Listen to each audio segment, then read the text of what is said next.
Yo! How you guys doing? Divine Von Patawan here. How you guys doing today?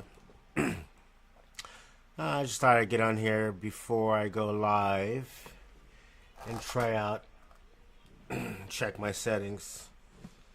It's good, always good to do it beforehand instead of afterhand.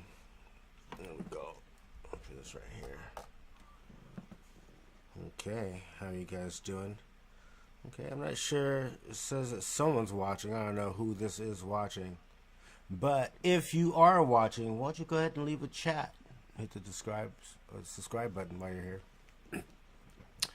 here. Or not. Either way, welcome. So I wanted to check out some of these things here. I'm supposed to be able to do all kinds of things, like use my desktop. Let's see. Let's see what we could do here. We got background. What's this? Let's view it. Let's see if we can get rid of this one. You can't hear me at all when I do that. Let's see what happens if I do this. Oh, that's my music. You can hear that.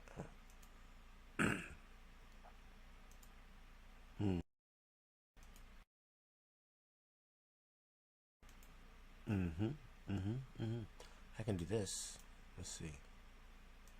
Ha ha ha ha ha ha ha ha. Uh-oh. That's not the right one. Let's do this. Put that back.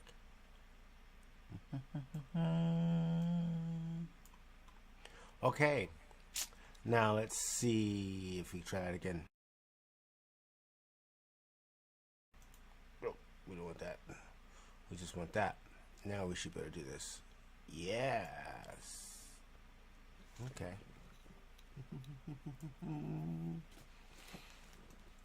We'll bring that back full screen.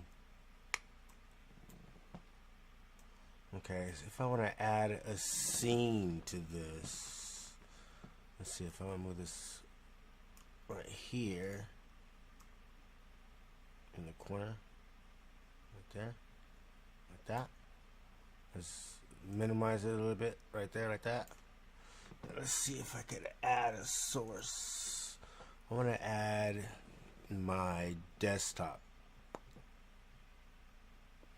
Let's see.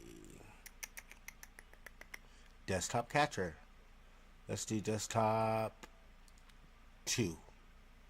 Wait.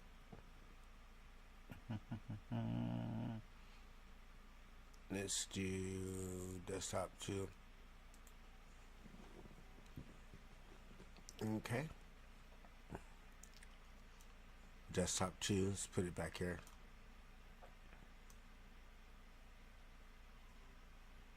Okay. And let's move it down. Let's move it down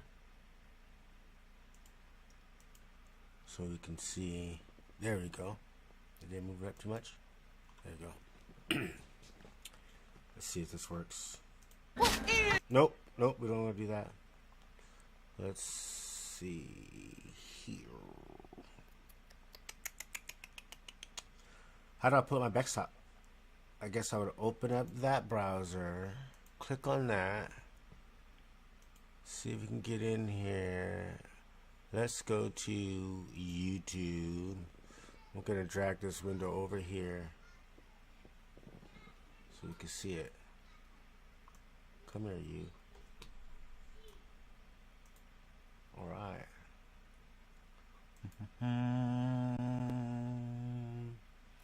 We don't want to go to the studio. We just want to go to regular YouTube.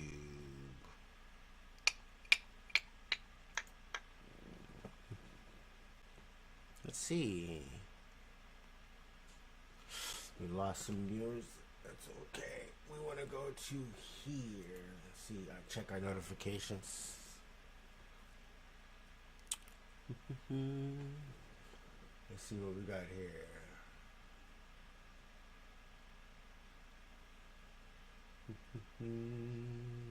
Let's check out that Star Wars girl.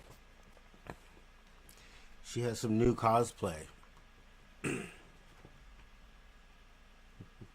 Still a work in progress, she says. Pretty nice.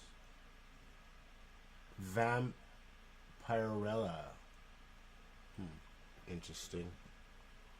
Let's go ahead and check out some more Star Wars. Let's see. Short out with Kennedy. Let's see what's going on with Overlord DVD. That's always something great to see.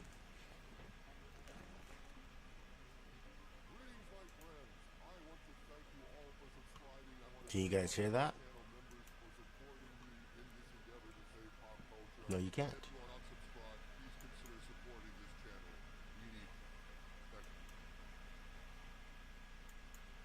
There we go. Let's just check this out.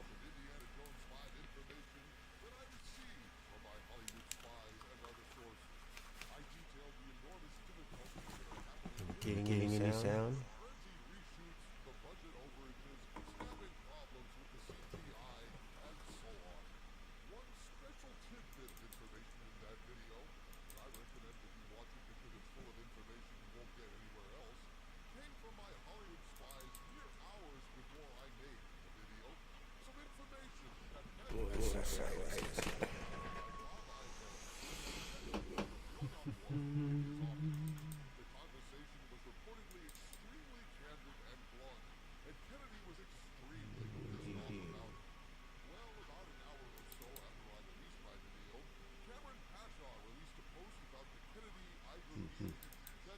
We lost our stream here.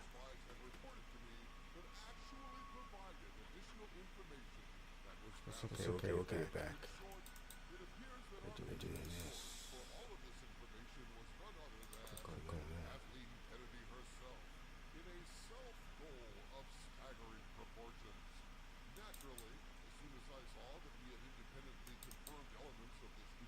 There we go. Pull this down.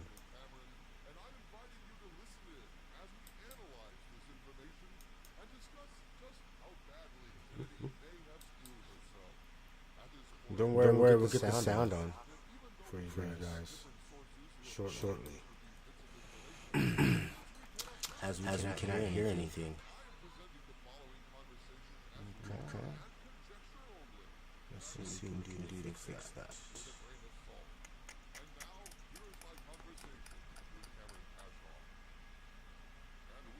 On with my friend, my brother, my ally in the war to save pop culture, Cameron Pashaw. And as it turns out, once again, we are in sync, amazingly in sync, because I had released a video yesterday concatenating a whole bunch of Indy 5 information that had come flooding in after a long period of drought. And within that was a part about Kathleen Kennedy being called in to talk to Iger. And it is eerie because that video came out, and then I got a message from my friend Cameron here that basically confirmed what I had said, and then posted some more detail from his contact Sparrow on his Patreon. And so we are here today to add more depth to this conversation, some more analysis, and I guess to pat ourselves on the back for being correct in a lot of ways. Cameron, it is great to see you. How are you, my friend? Doomcock, it's always wonderful to be on your channel, and thank you for inviting me. And you have some incredible supporters and fans who are finally beginning to see you've been right all along, and the stuff that you've been talking about for several years is coming to fruition. And I'm just absolutely excited that we both have solid sources within the system, within the Disney world, within Lucasfilm. We have them, and they're not the same, and they're coordinating. In the last couple of weeks, they've just been coming together with the same information, which says a lot. And so I'm delighted to be able to share some, which is really just going to build on a lot of the scoops you put out. And you as well. I'm excited about this collaboration, and I'm especially excited about the information that we have to share with the audience today. Now, this video that I released had a lot of different details from various sources in my Hollywood spies, but the Kennedy stuff was key. Now, in my video, I'm going to go ahead and share with you, Cameron, what my sources had told me about this. Quote, so we've been told Bob Iger and Kathleen Kennedy had a face-to-face. While this meeting was just between these two, allegedly, she was running her mouth on what he had to say to her. Before we get any time to verify anything, so this is unverified. But apparently now it is verified because you're echoing it, but never mind that. Iger told Kennedy, Indy 5 has got to make money. It can't break even or do okay. It must do over $900 million, period. Word has it, with all the mistakes, the lawsuit, Mando, and other headaches, Kathleen Kennedy is on very thin ice. We have multiple verifications that Indy 5 is in the cutting room and Lucasfilm is racing to get it done on time. Allegedly, KK wants to push the movie back again, and Bob Iger would not let her have the delay. Now, in my video, the Skull of Calderon raised a very good point. He was asking, well, if Kennedy's already heading out the door, what does she care if Indy 5 doesn't make a profit? Iger has nothing left to threaten her with.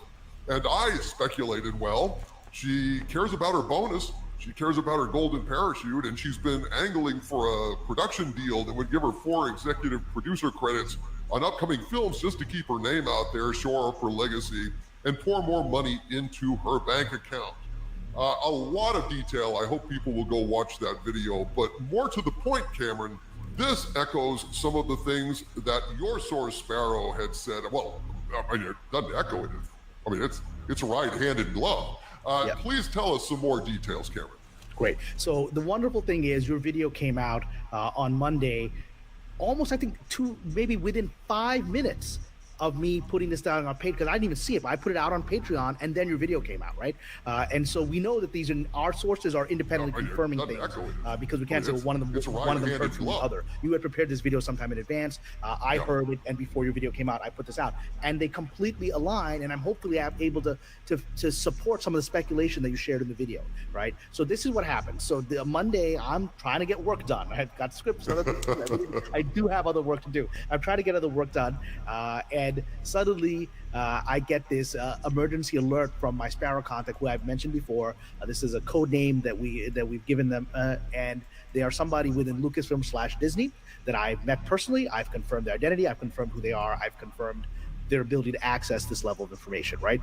And I needed to do that because the amount of information and detail they were giving was very controversial and was not previously being reported by a lot of people outside of you, because your information would tend to back it up, right? And now today we're going to see an example of where they literally collide, which suggests both of our sources are very real and probably even know each other for all we know, right? And so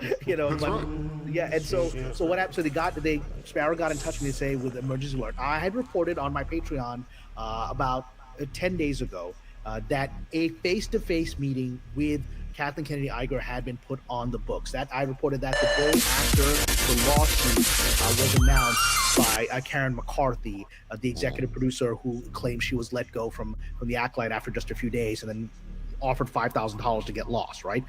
And so somebody who made projects with The Rock and Baller, big HBO projects, right? Here's so $5,000. Go away.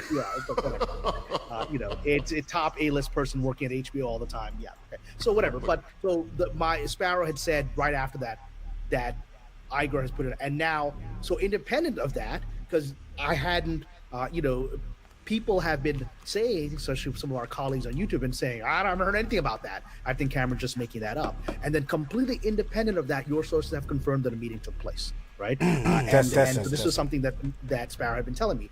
And as of last week, they said the meeting was likely going to take place around Friday. It might have taken place Thursday. It might have taken place Friday. I don't have the details when it took place, but it was supposed to take place end of last week, which may be around when you started getting some of these rumblings, right?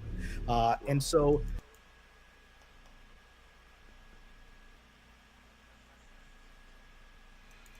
Yes, I am experiencing performance issues.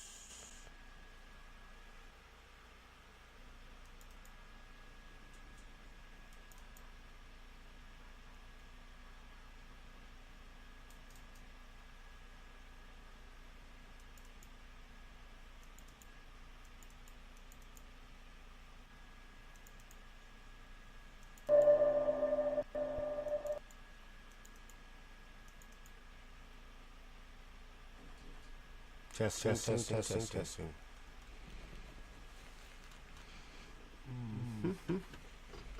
getting no sound. I'm getting no sound at all. Testing.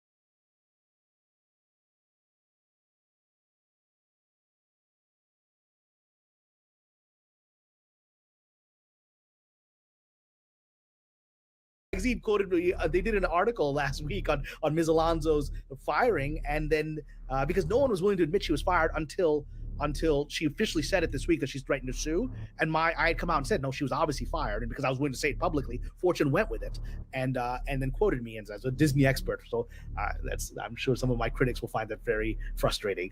But absolutely. I forget, wasn't it Forbes that or some magazine did a write-up? It was an investor magazine, a big one, that cited me and Midnight's Edge, and maybe you as people that had been doing good reporting on Disney. Yeah, exactly. And Zero Hedge, which is a major investor site, went with Zero Hedge. That's what it was. Yeah, with the FTX theory that I had been speculating, and then your sources confirmed something with FTX is involved. We'll get to that separate. That's separate. But all right, so this is the big thing here. This is your source completely independently confirmed. There was a face-to-face meeting with Ibram Kennedy. The people were saying that's not true. You're just making that up. Your source confirmed that it happened. Your source confirmed that she's quite angry from that meeting and is quite vocal in the office. The very fact that this is something that both of our sources keep saying, that she's angrily talking about it at the office, means she's blown her lid, right? And everyone has seen it, right? It's two.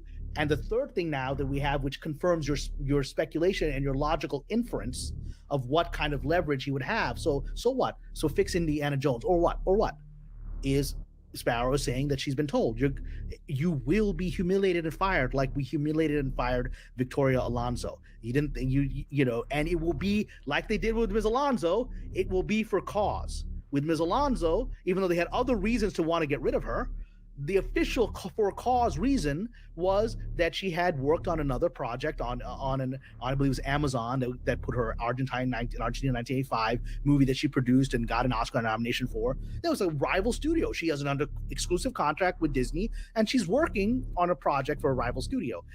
I'm sure that wasn't the real reason. Certainly, Ms. Alonso says that's just an excuse they're using. Well, of course they're using an excuse because they want it, because that's the only way you can fire someone for cause. You have to have a cause. And so that's what Kathleen Kennedy's being told is, if this movie, Indiana Jones, doesn't meet, and $900 million sounds right to me, because even my Patreon people are speculating this movie's got to make about $1 billion to make a profit, right? So if Indiana Jones doesn't make a profit, which I'm not so sure it will. I don't think it will.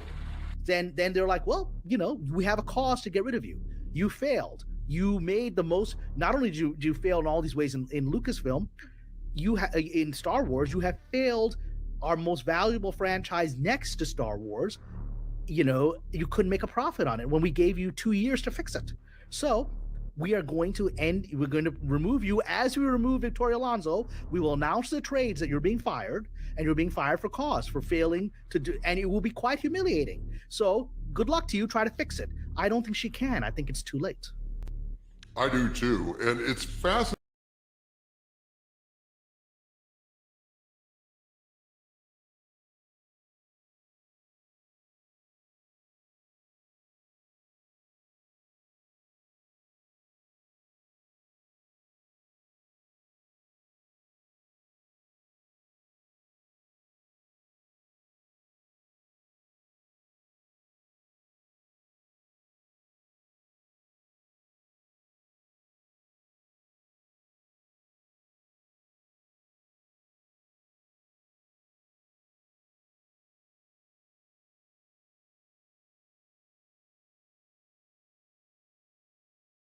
Now, the Bad Batch and The Mandalorian have a few obvious connections with clone storylines and fighting the Empire, but I think we actually see Pershing's storyline begin in The Bad Batch, 25 years before the events of The Mandalorian. Remember, when Pershing addresses the Opera House, he tells everyone that his work was in regrowing vital organs for people. Now, this work will eventually be used to clone Palpatine, but Pershing just wanted to help his mother survive a deadly disease. But he also says that his mother was a doctor with a very advanced laboratory, like the lab on Mount Tantus. And Dr. Scalder is this kind scientist who doesn't seem to like Hemlock torturing clones. Scalder is also part of the same geneticist guild as Pershing, as denoted by the patch on their uniforms. So how cool would it be if she ended up being Pershing's mom? I know it might be wrong, but I've been cloned by Pershing's mom. Alright, so Pershing could have grown up on Mount Tantus, making him the only living cloner with the most experience in his field. This would show why he's such a valuable asset to the Empire, and why Kane is trying to turn him against the New Republic. Hell, Pershing might even be a clone of her, similar to how Boba Fett was a clone. Now, the Bad Batch and The Mandalorian have a few obvious connections with clone stories.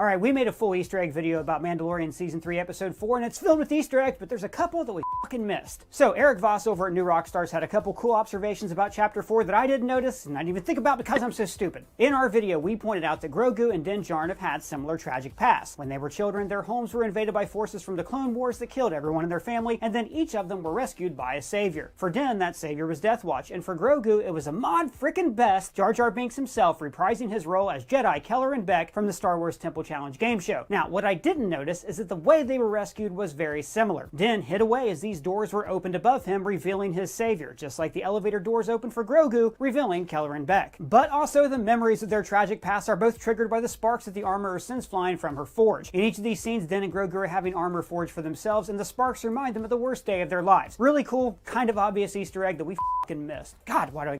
Well, we finally know who rescued Grogu from the Jedi Temple, and it turns out it was Jar Jar all along. No, wait, really? Yes, really, and I'm going to explain how. Jedi Master Kelleran Beck saved Grogu from the temple, and that character hosted the kids' game show Star Wars Temple Run. But Kelleran is played by Ahmad Best, who provided the mocap and voice for Jar Jar Binks. Now, this is awesome, because that actor received a lot of hate over his Jar Jar performance, but now he is being redeemed. But get this, I think that Jar Jar actually did save him in this story. Let me explain. The ship they're boarding is a Naboo yacht, just like the one that Padme and Anakin flew in Attack of the Clones. Now, this part of Coruscant is right next to Padme's apartment building right here. So this is likely an aircraft that belongs to a senator, specifically Padme's fellow Naboo senator, Jar Jar Binks. Jar Jar would have offered up his yacht to save as many Jedi as possible, but only 2 made it out alive. There is a short story in the Aftermath novels about Jar Jar being remorseful about his role in destroying galactic democracy, so it's nice to see him try to make amends. Well done, sweet Jar Jar. And if you want to know more, subscribe to our channel. If you want to know more, subscribe. Well, we finally know who...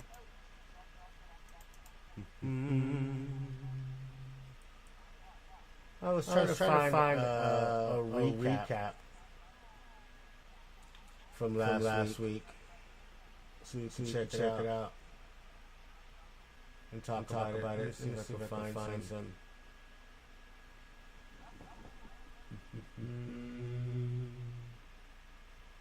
Already 11 days ago. Let's see. 8 days ago. 7 days ago.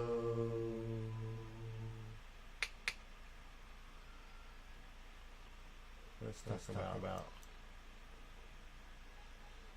that right there. You hear my beautiful daughters in the background.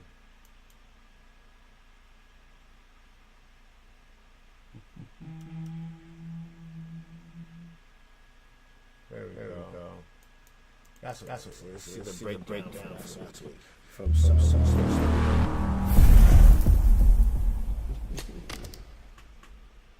Hey everyone, and welcome back to another Mandalorian breakdown. Today we're going to be covering episode 4 of season 3, and this episode was short, but it had quite a bit in it, so let's get right to it. We start off the episode with the Children of the Watch engaging in a sort of Cobra Kai dojo type of sparring and target practice, where foundlings and apprentices fight against one another in training. Bo-Katan walks around as she observes everyone sparring in different ways, looking over to Grogu by the ocean bank, where we see some rock crab-like creatures that remind me slightly of the Dokma on Atollon, which were from Rebels. The little foundling who was welcomed into the Creed, as Paz Vizsla looked on a few episodes ago, is actually Paz Vizsla's son, and he goes up against Grogu in a practice paintball dart contest. Paz's foundling asks why Grogu doesn't wear a helmet, and we get our answer here, which is that he has to be able to speak the Creed before he can wear a helmet. So basically we're just waiting on Grogu to speak before donning his new armor, which will be pretty awesome to see. So the first 2 rounds are won by Paz Vizsla's foundling, and then on the 3rd round, Mando tells Grogu to do what he knows, to show them his abilities. And so Grogu jumps around, implementing his training from Luke, and leaps over the foundling just like Yoda would against Dooku or Sidious. Grogu is here using his Jedi techniques and powers while using his Mandalorian weapons. He will be the second Mando Jedi in history after Tar Vizsla, who created the Darksaber. Bo-Katan asks him if Mando taught him that, and he says, not me. Of course, referring to Luke Skywalker, of course, who trained Grogu for 2 years, according to Jon Favreau. A massive dragon creature swoops down and grabs Paz's foundling, where the Mandos blast off after him until they run out of jet fuel in their packs. Bo-Katan follows the monster in her gauntlet starfighter, and she returns to the Mandalorians, telling them that she knows how to get to its lair. So they do just that. Bo-Katan mentions that the hive is no higher than the peak of Kir Morut. Now, this is a location in Star Wars EU, and it was a kind of fortress on Mandalore. It was a stronghold for Mandalorian warriors and their culture. It served as a base for Mandalorian protectors' training and was the home of several notable Mandalorian characters, including Kal Skirata and his clan Skirata. Now, the mountain didn't have a traditional peak like most mountains do, and you can learn more about it in the Republic Commando novel, specifically the Order 66, a Republic Commando novel, and Imperial Commando 501st. The armorer stays in the cave with Grogu and begins to make him a little scrap of chest armor. As she bangs on the armor to forge it, Grogu gets some major PTSD with Order 66 and remembers his time at the Jedi Temple. So here it is, everyone. We're finally getting the scene that we've seen in the trailers, and we've been speculating and theorizing on for months. The clones break through the door, and I gotta mention, first when the trailers came out, many theories were about Anakin coming through those doors, or Palpatine, or Quinlan Vos to save Grogu, but it was actually none of them. Grogu is saved by the Jedi protecting him there, and it seems he's quite high profile, that he's being protected, or perhaps, he's just a youngling that they're protecting. But something tells me that he's much more important than just being a regular youngling. The Jedi all shout to get him to Kalaran, and so Grogu gets into the elevator where he goes up, and we see Ahmed Best, who played Jar Jar Binks in the prequel trilogy, in his major glow-up as Jedi Master Kelleran Beck, the same Kelleran Beck who was on the Jedi Temple Run show. He wields 2 lightsabers, one blue, one green, like Anakin did against Dooku in Attack of the Clones, and just precisely decimates the clones who all are live action, unlike George's clone troopers who are all CGI. He gets on his speeder, Hagrid and Harry Potter style, as he saves Grogu, evades some LAAT gunships, and swerves around the same peak of the mountain Umate that we saw in the previous episode with Dr. Pershing. And we see this at the fair, and I didn't mention this in the last breakdown, but this is actually an original art piece from Ralph McQuarrie. Kalaran gets into a Nubian ship, the same model ship from episode 1 that Padme, Qui-Gon, and Obi-Wan were in as they crash-landed on Tatooine before they met Anakin. Kelleran Beck and Grogu blast off into hyperspace as they're pursued, ending the flashback and giving Grogu his piece of armor from the armorer, a Beskar Mandalorian steel chestplate with a Mudhorn insignia from the first season. We get a 7 Samurai type of image with all of the 7 Mandalorians walking from afar out of Bo-Katan's ship. They make a campfire, and Bo asks Din how she eats with their helmet with the new way. He says find a place in private and remove it, and then eat. As they all go to find their own places, Paz Vizsla tells her that she's the leader of the army on this mission, so she has the luxury of sitting by the fire as everyone else goes off to find a spot to remove their helmets and eat. They eventually track down the dragon. Bo-Katan loses a pauldron, risking herself to get him, and Mando seals the deal by bringing the foundling to Paz, who thanks him, and it seems like their beef is over. So they return to the cave and the armor as everyone is safe and sound, as Bo-Katan gifts the tribe 3 baby dragons that they took with them from the nest after its mother was eaten by a massive fish croc from the first episode. This is a callback to Qui-Gon Jinn saying, "There's always a bigger fish." The armorer praises Bo for saving the foundling and says she's basically done the best thing that she possibly could by protecting and saving the son of Paz, and she goes to make Bo a new pauldron. At Bo's request, it's a mythosaur, which is available to be on any Mandalorian's armor. Now, Bo-Katan knows that she's going to tame the beast, leading all the Mandalorians. She's still playing them, I think, perhaps doubting slightly, as she reveals to the armor that she saw one, a mythosaur, and the armor says many Mandalorians see visions of mythosaurs, and it's a good luck charm. Of course, not believing her, as she fully believes that mythosaurs are extinct. So what happens here is Bo-Katan stares at the mythosaur armor skull on the wall, and the episode ends. Now, I think the main 2 things from this episode are that Grogu is saved by a new Jedi, contrary to all our theories, and I want to know what you guys think about that. Do you wish it was someone of more importance, or you're cool with it being Killer and Beck? And Bo-Katan tested the armor's superstitious beliefs to confirm that no one would even believe her if it were true that the mythosaur existed, which, of course, it is. Bo will try to get the mythosaur and tame it, bringing a new age to the Mandalorians of all kinds, and controlling, uniting them all. I think she's playing the long game, as I've said before, and I think that Grogu's story is just beginning, as we'll probably get a few more episodes of his journey with Kelleran Beck, all the way up to Moff Gideon's capture of Baby Yoda. Let me know what you thought of this episode. I thought it was pretty fun. It was nice to be able to see the Mandalorians work in unison, and it's cool that Mando and Paz Vizsla ended their quarrel. Hope you enjoyed my breakdown, and I'll see you all in the next video. Until then, remember, the Force will be with you. Always. Padme laying unconscious where he had left her. Running to her, he put his hand on her forehead, bringing her back to consciousness. As she opened her eyes to see her husband, they smiled at one another with tears flowing down their cheeks. Everything seemed right again. With work and effort, things could maybe return. Either way, it didn't matter to him. Okay.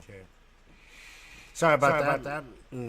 Figuring out a few things here before we get started tonight. I'm trying to figure out how to get my audio stream pumping correctly. I'm getting some errors here. Where is 0? I'm trying to get my audio stream bit rate.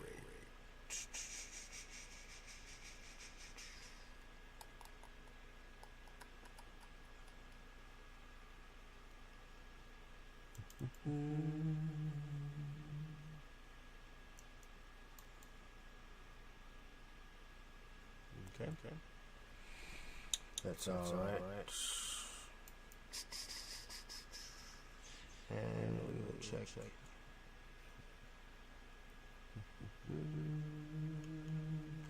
Hi viewers.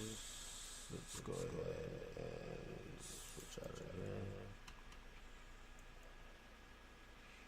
I'm kind of excited about tonight. I want to see what's going on with the mythosaur. I don't know if you guys got to see the previews for today. Let's see if we can find that. Let's find the Mandalorian. Spell it right. Season 3, episode 5 trailer.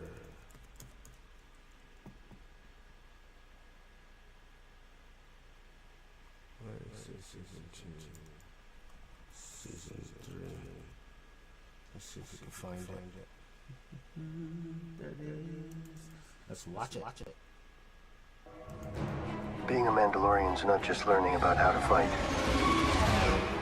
This is the way. This is the way. People are scattered like stars in the galaxy. What are we? What do we stand for? There's something dangerous happening out there. And by the time it becomes big enough for you to act, it'll be too late. Bo, listen to me. You have to get out of there.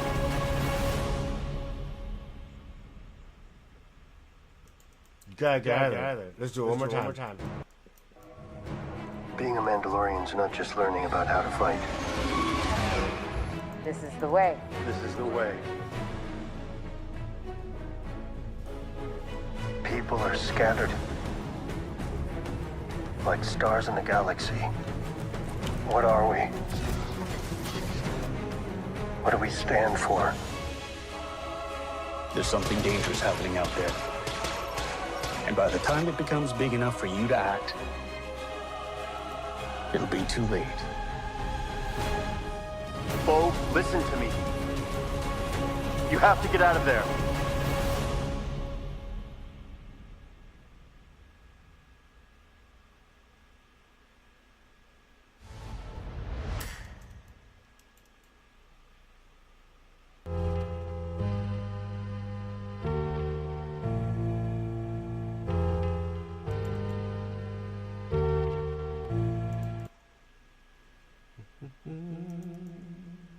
So I'm excited. You guys excited about that? I'm excited too.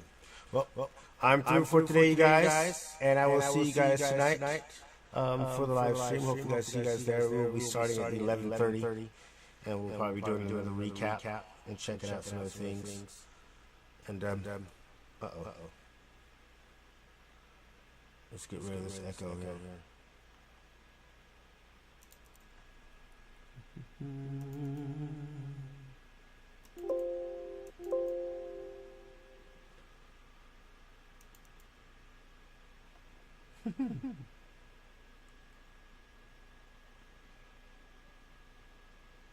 Figure that one out.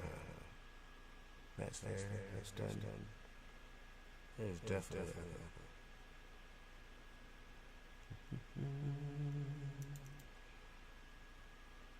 It's okay. I'd like to thank you guys for bearing with me. There you go. I'll make sure I'm listening to the right headset. So let's turn this down a bit. Okay. And we got that check. Hopefully this will be ready for this evening. There we go. All right, you guys, thanks for joining me. And